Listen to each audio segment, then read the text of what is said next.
Alô, meus queridos amigos, que alegria estar aqui. Nós vamos meditar hoje no Salmo 132. É o maior de todos os salmos de peregrinação, que vão do 119, do 120 até o 134. O Salmo 132, na versão católica, é 131.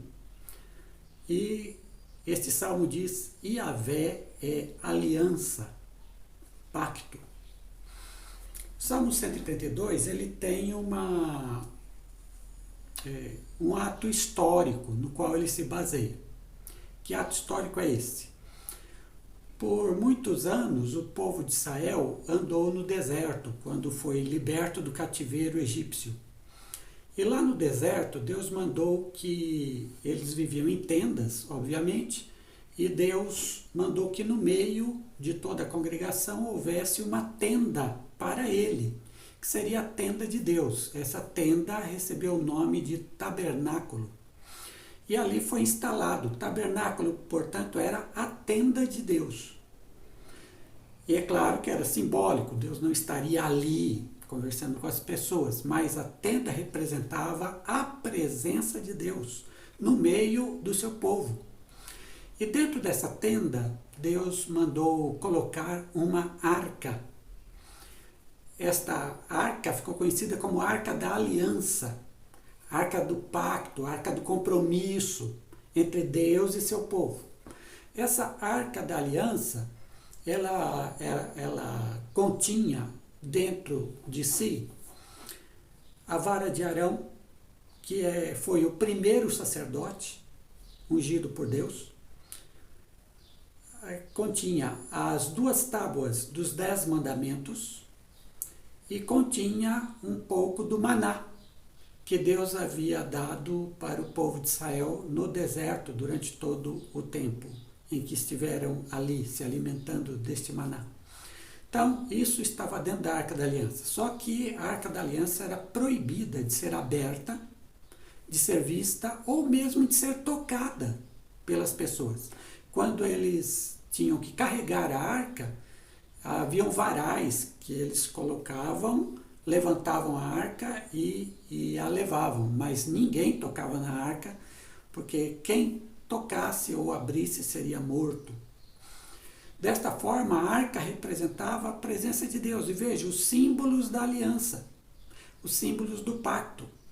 O maná, que deu alimento ao povo, a vara de Arão, que era o sacerdócio em Israel, representava o sacerdócio, e os 10 mandamentos, que era a definição da vontade de Deus, da lei de Deus. Muito bem, esta arca, aí depois Israel entrou na Terra Prometida, e por diversas circunstâncias, essa arca ficou em alguns lugares. Certa vez até os filisteus conseguiram tomar posse da arca, mas depois tiveram que devolver por conta de flagelos. O rei Davi conquistou a cidade de Jerusalém e fez Jerusalém a sua cidade, a cidade de Davi, a capital de Israel. E o rei Davi decidiu trazer a arca para Jerusalém.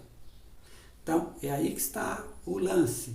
Davi fez isso, está em 2 Samuel, capítulo 6, no qual eu leio alguns versículos aqui a partir do 12.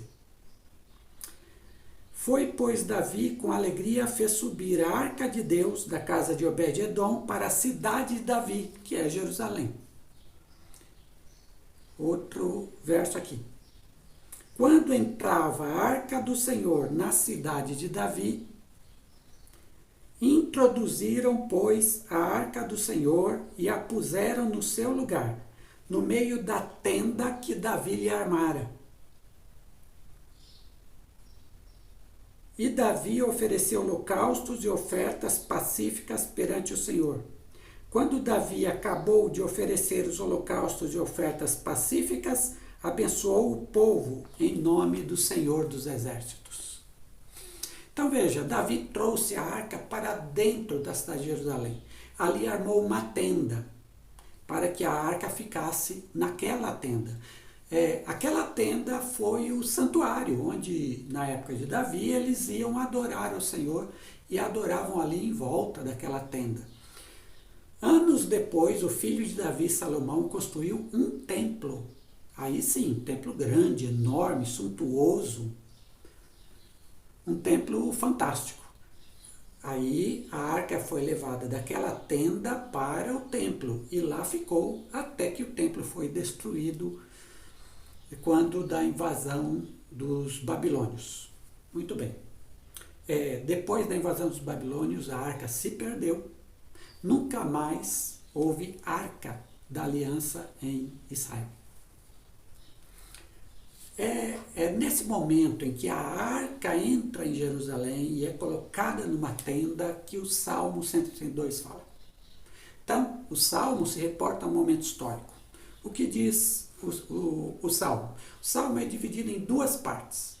A primeira parte é dos versículos 1 até o 10, em que há uma oração dos peregrinos a Yahvé. Então, quando os peregrinos se dirigiam a Jerusalém, eles faziam essa oração a Yahvé, em prol, em favor da casa de Davi, que era o rei, ou o seu descendente depois. Em prol, essa era a oração. E dos versos 11 até o 18, é a resposta de Yahvé à oração destes peregrinos. Então, do 1 ao 10, a oração. Do 11 ao 18, a resposta de Yahvé. Tá bem? Então, vamos à primeira parte, que é 1 ao 10, a oração dos peregrinos.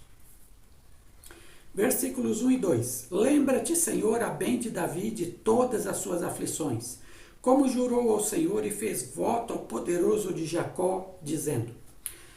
Bom, eles fazem um pedido a Yahvé para que ele se lembre de Davi. E se lembre de Davi nas suas aflições. Davi foi um rei, mas teve suas aflições. Uma das aflições de Davi foi exatamente a de que Deus não tinha uma casa. Davi morava em um palácio, mas a Arca da Aliança estava numa tenda. Essa foi uma das aflições de Davi. E Davi quis erigir o templo. Mas Deus disse, você não, você derramou muito sangue. Muitas guerras, matou muita gente. Seu filho vai fazer isso. Mas, ao dizer isso, Deus também disse a Davi, agora, você quis construir uma casa para mim. Eu vou construir uma casa para você. A sua dinastia reinará para sempre. Então, nos versos 1 e 2, se faz aqui um pedido para que Yahvé se lembre de Davi, da sua casa,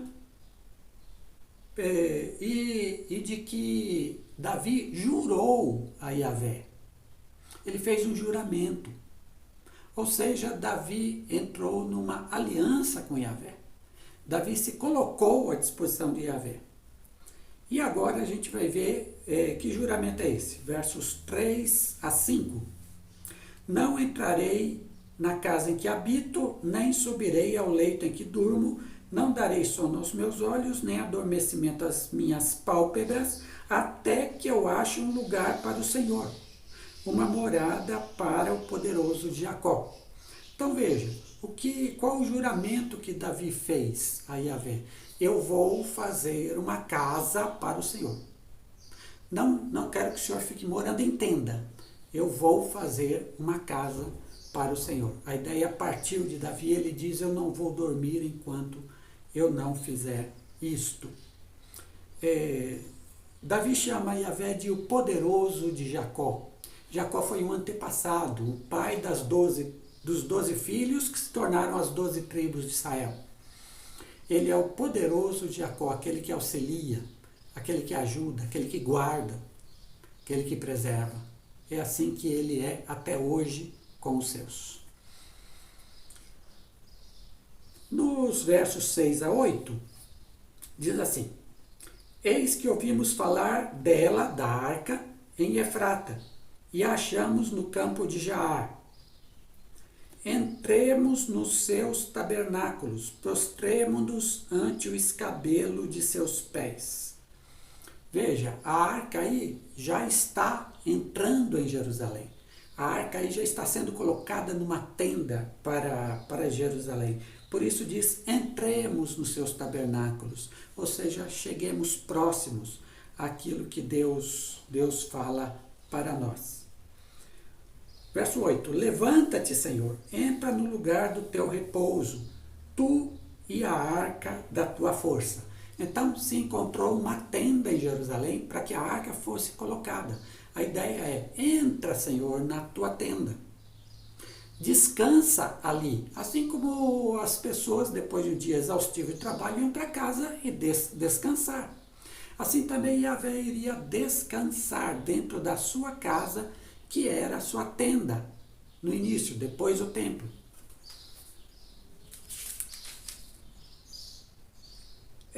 A arca da tua força. E os versos 9 a 10.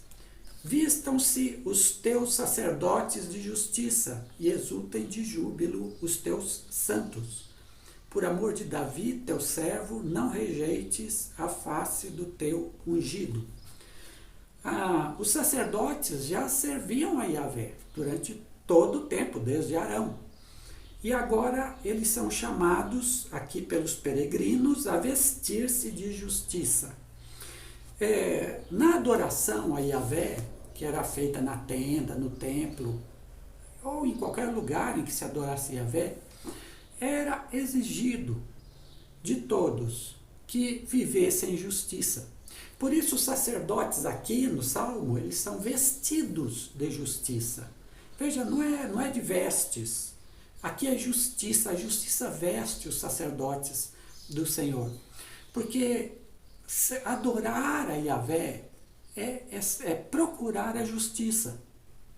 É procurar o bem das pessoas, a justiça social, é fazer justiça na sociedade. É fazer justiça na sociedade, fazer justiça às pessoas, alimentar os pobres, ajudar os necessitados, colocar-se à disposição para fazer o bem, conter o opressor, conter o homem mau. Então é fazer justiça, que os seus sacerdotes se vistam de justiça, e é isso que Deus deseja para todos aqueles que o adoram, que andem em justiça. E diz, e exultem de júbilo os teus santos. Duas coisas mais. Quem adora a Yahvé se enche de alegria. Exulta de júbilo. Ou seja, é feliz, é alegre, vive contente na vida. Quem adora Yahvé verdadeiramente. Não vive prostrado para sempre. Eu não estou falando de doenças. Você tem aí a depressão, que é uma doença que a pessoa tem quando ela está na depressão. Isso é doença, ela está lá, ela precisa ser tratada e curada. E muitas vezes é necessário, inclusive, a ingestão de remédios. Mas isso é uma coisa à parte, é doença. Mas, no normal, alguém que não tem essa doença, quem serve a Yahvé é alegre.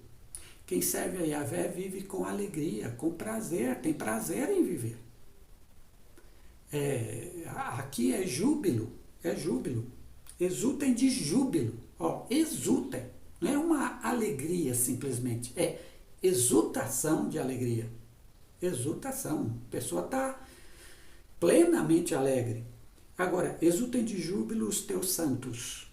Que Deus requer de nós também a santidade de vida. Andar de acordo com os mandamentos de Deus, andar de acordo com a vontade de Deus, fazer a vontade do Espírito Santo e não da carne, e não dos meus desejos maus, mas andar em santidade na presença de Deus. Isso também para quem adora a Deus, para quem adora a Yahvé.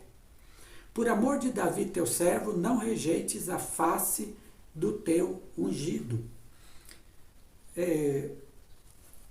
Por amor de Davi, não rejeites o ungido. Há um ungido de Deus.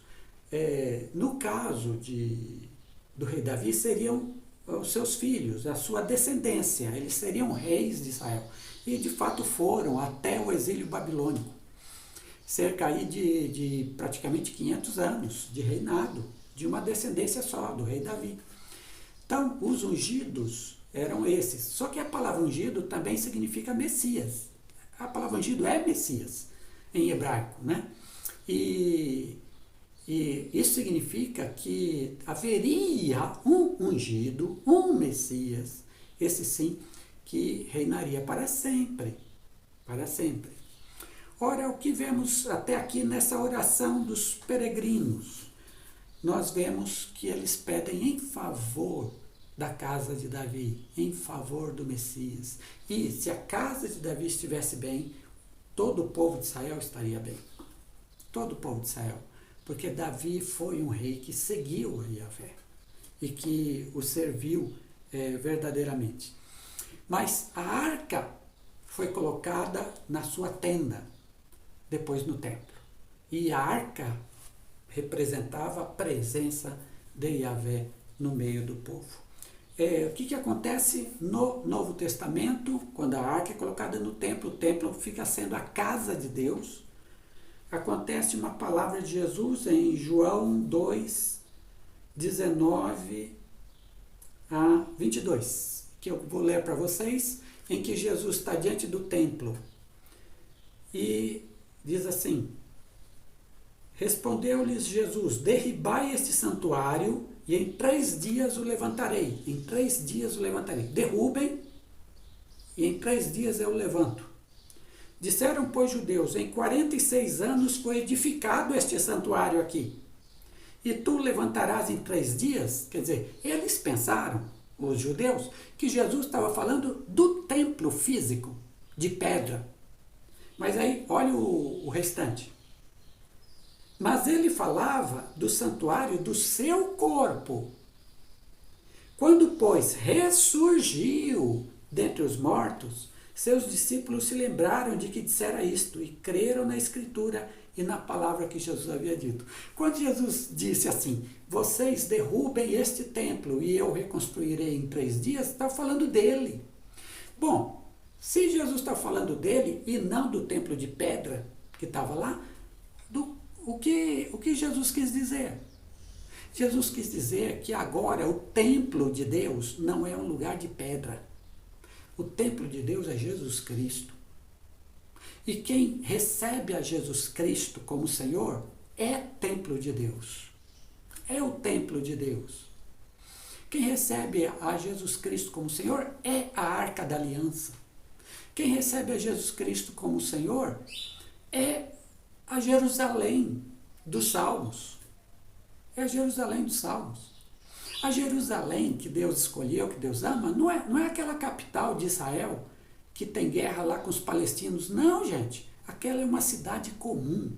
A partir de Jesus, é uma cidade comum como qualquer outra. Como qualquer outra. E uma cidade incrédula. Incrédula. Como qualquer outra.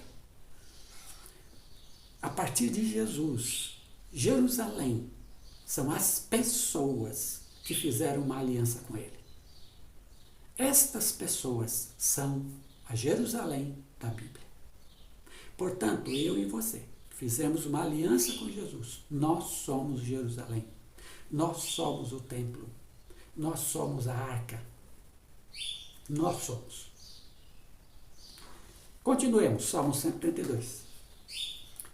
A segunda parte é a resposta de Yahvé aos peregrinos. Agora Yahvé vai dar uma resposta para eles. Começa no verso de número 11. O Senhor jurou a Davi com verdade e não se desviará dela. Do fruto das tuas entranhas porei sobre o teu trono, se os teus filhos guardarem o meu pacto e os meus testemunhos, que eu lhes hei de ensinar. Também os seus filhos se assentarão perpetuamente no seu trono. Veja no verso 11, o Senhor jurou a Davi. O Senhor fez promessa, o Senhor fez um juramento ao rei Davi.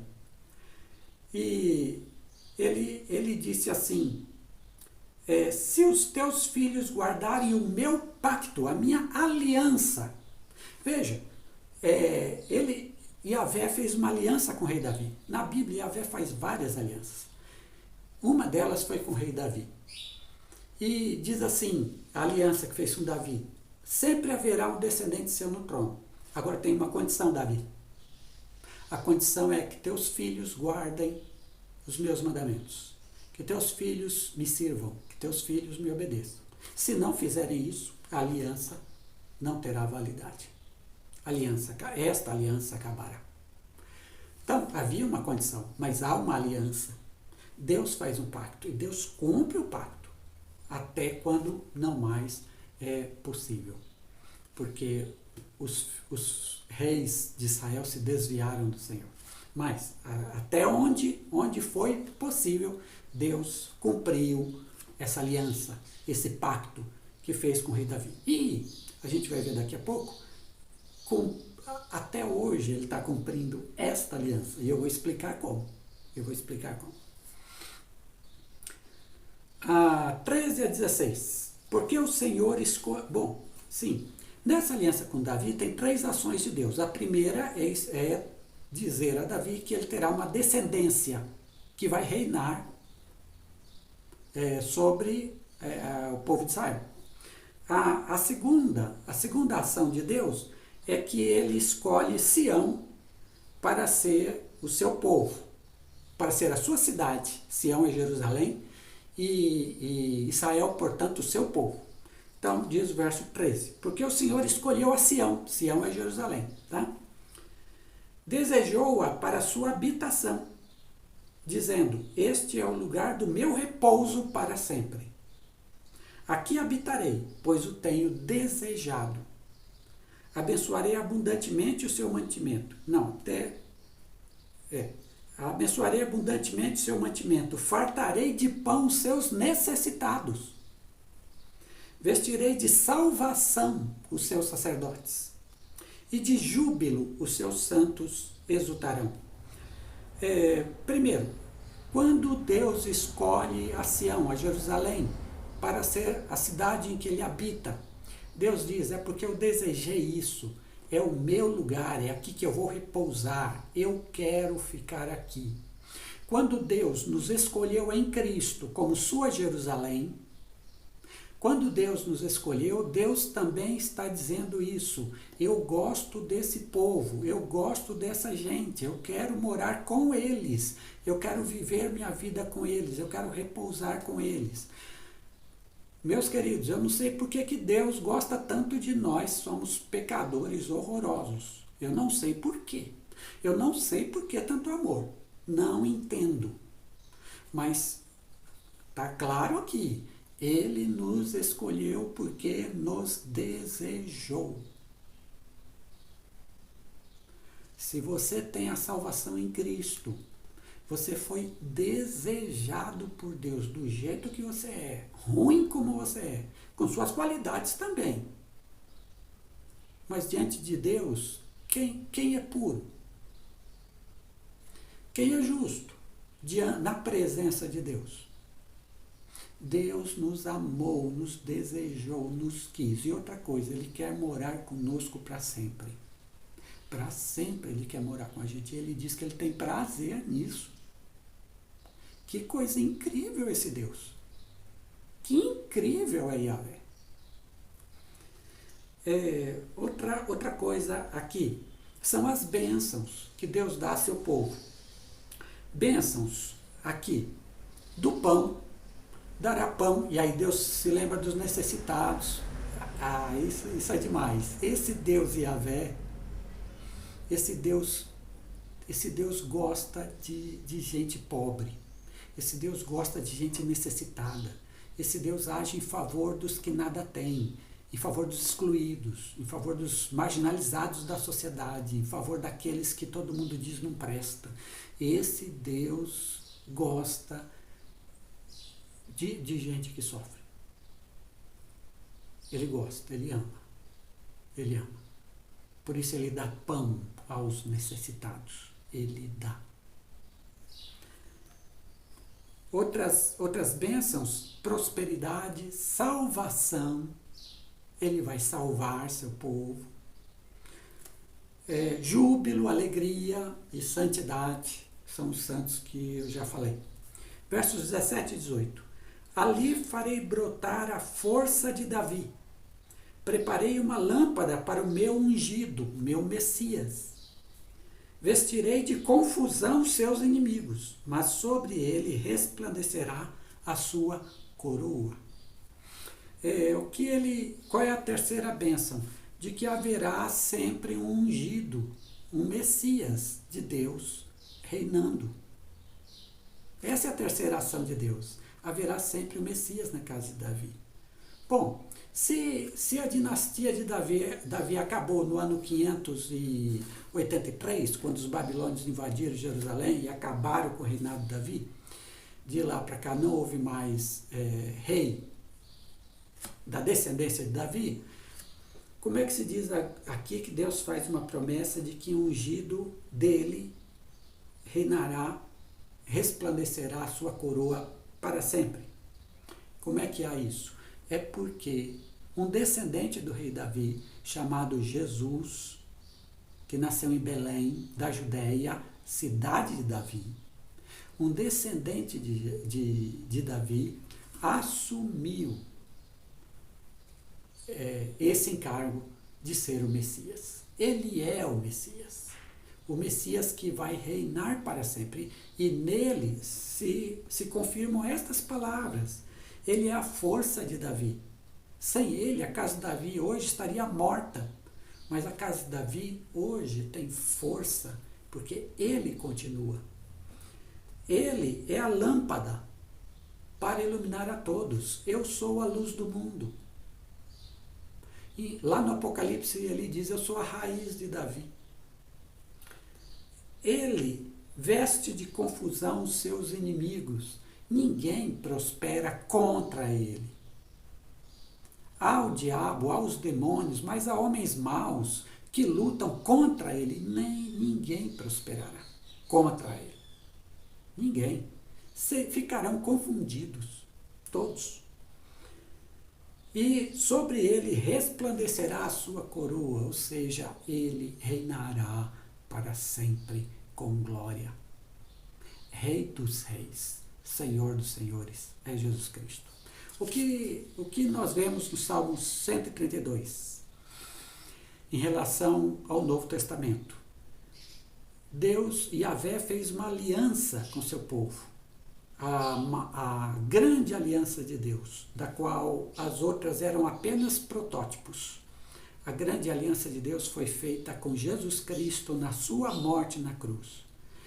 Este é o sangue da minha aliança, derramado em favor de muitos, disse Jesus. Este é o sangue da minha aliança.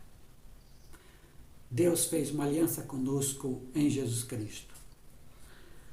Segundo, em Jesus, um povo foi salvo para receber todas essas bênçãos. Em Jesus Cristo, Jesus é aquele que faz de nós, que o abraçamos, que o recebemos, que faz de nós arca, templo, Jerusalém, povo de Deus. Que coisa linda, que coisa boa. E outra coisa, Jesus é esse Messias aqui, do finalzinho do Salmo 132, que é aquele que salva e reina, e reinará para sempre. Um dia, todo joelho se dobrará, toda língua confessará que Jesus Cristo é o Senhor, para a glória de Deus Pai. Que assim seja. O que o Salmo 132 nos diz? Ele fala assim, Yahvé é aliança.